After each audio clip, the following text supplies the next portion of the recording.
hypothetically, if Keir Starmer, in your opinion, is not doing so well, and in the opinion of many other people around the country now, as he's one of the least supported prime minister ever to have existed, I believe. Um, do you think uh, in the 2024 election, general election, there were any genuine alternatives that people should have looked at? Uh, well, here's the problem with politics. Well, no, it's not the problem. It's just the reality of politics is it does go in cycles. And you'd had a conservative government that was a very poor government. That was a very poor government that was getting worse and was obviously very tired. And it would have been 14 years. Like one party in a democracy doesn't just stay in power forever. Hmm. Inevitably, you have change. And so the unfortunate problem was it was just that time for change in the United Kingdom. But the issue was the change that was offered was a Labor government that wasn't ready to govern. Now, I'm staggered by this. They had 14 years to do the really detailed policy thinking to provide an alternative vision for the country. And yet it's now become very obvious that they don't have an agenda. They Hmm. don't have a real plan for change. They keep saying it, but they don't really have one. Like, for example, they kept on talking about going for growth in the first 6 months. The big problem in the economy was a lack of growth. True. But everything they do is anti-growth. They are continuing to raise taxes, which we all know lowers economic growth. They're continuing to raise regulations across the economy, which is anti-growth. Even yesterday, they announced that they're going to regulate football. Literally, the one thing in this country you do not need to regulate. The one thing which is actually going very, very well, which we do better than anywhere else in the world, is we've got a better football league. And that is the one thing where the government goes, oh, yeah, you know what? I'm going to get involved in that as well and trying to hamstring that growth. And so everything they say is contrary to actually the measures they have in place. And the reason that is in the DNA of the Labor Party. They don't know how to grow an economy because none of them are instinctively business people or instinctively even economics types of people. They're all, ex-union or ex-political staffers. None of them have any experience in how you grow something and build something. And so it's no surprise that when they actually get into government and they're faced with a growth challenge, their instinct is just tax more, spend more, Hmm. and then regulate more. And the outcome is we're going to see just more stagnant economic figures for the next 4 years.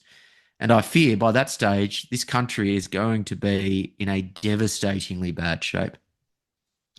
So now, when we compare the Labour Party, that has no businessmen, to the barely any businessmen, if we compare it to the Reform Party, that is full of businessmen, full of people oriented on business, and they're very ambitious on cutting taxes, do you think they understand the working class better than the Labour Party does?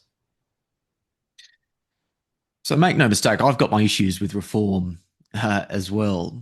I uh, I am concerned that they may not be willing to address the structural economic challenges that we face.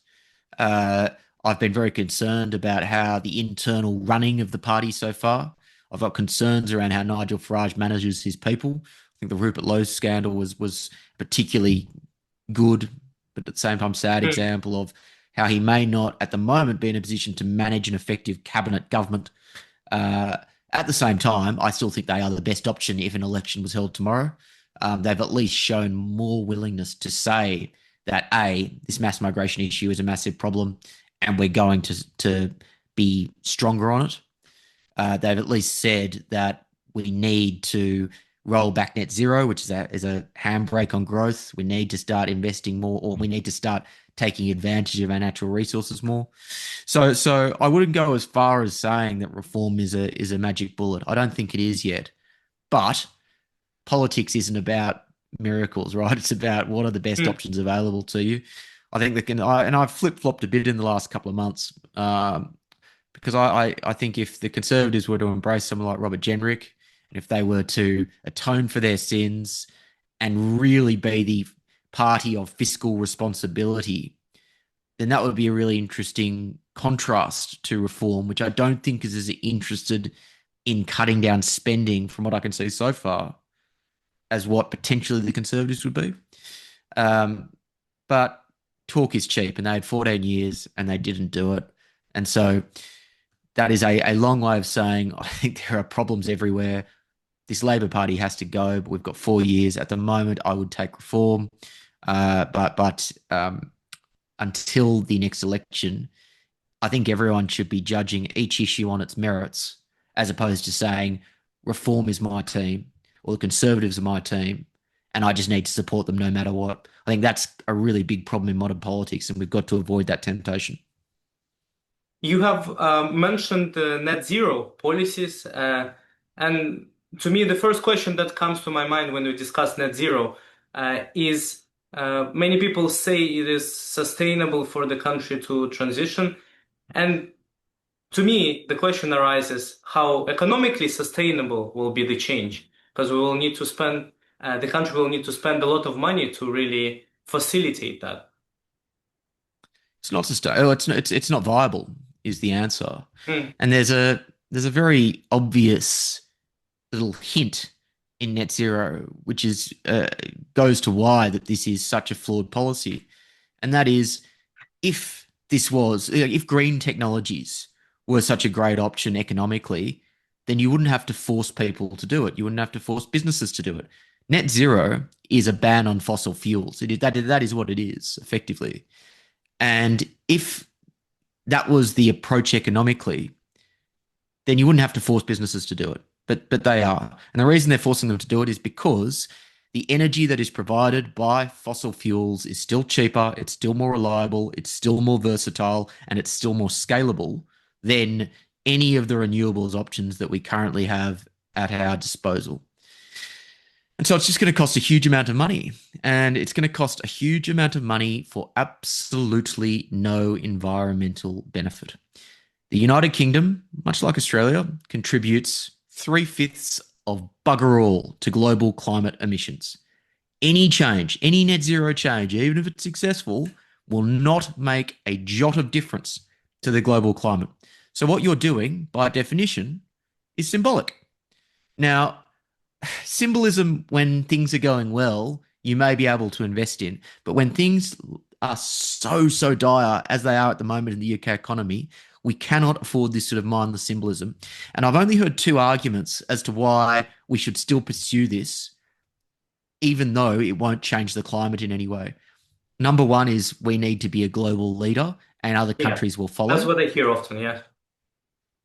And it's bullshit. Like, if you honestly think that Russia or China or the United States care about what the UK's energy policy is, you have rocks in your head.